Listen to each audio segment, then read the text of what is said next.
Most people approach prayer the same way they approach getting in shape. Yeah, I probably should. I just have no idea how to get started. I think I'll eat a donut.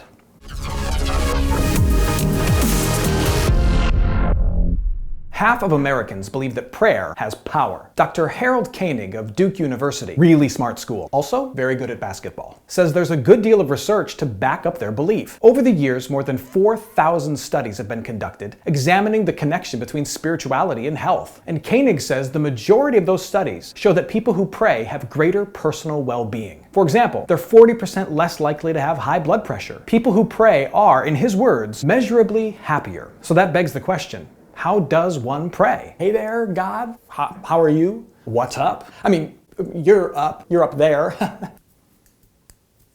I don't know what to do with my hands. Much has been written about prayer. There are many books.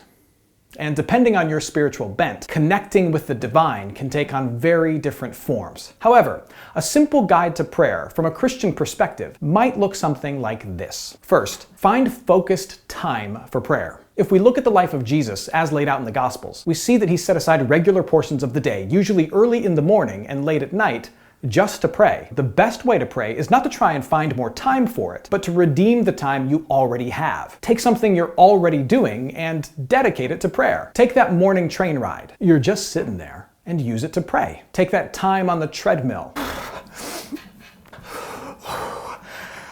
and use it to pray. Take that long daily commute, turn off the radio, and talk to God. Pro tip, keep your eyes open. Second, find and follow a simple format for prayer. Many people don't pray because they don't know what to say. Having a simple format that you return to helps immensely. Again, Jesus offers insight. He literally gave his followers the words to say in what Christians call the Lord's Prayer. Pray it, study it, meditate on the meaning of it. Daily bread. What do I need in order to be okay today?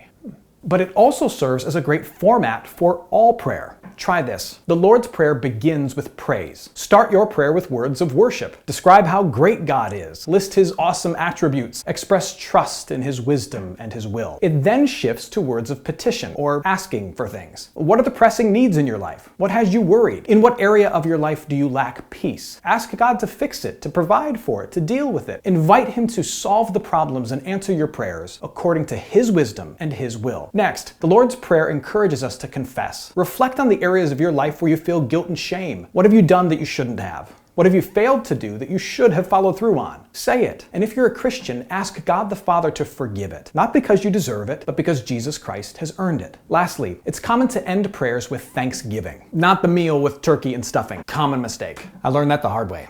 Express gratitude. Gratitude that God has heard you and that he will answer you, that he's forgiven you and remembers you. Scan the horizon of your life and find some undeserved treasure and give him credit for it. Thank you.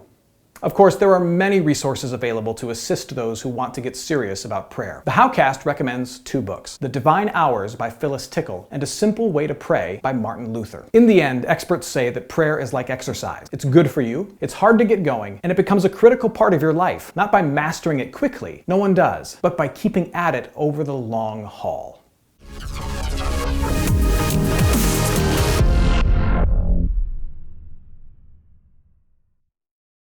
One question: why would a school whose mascot is the devil be researching prayer?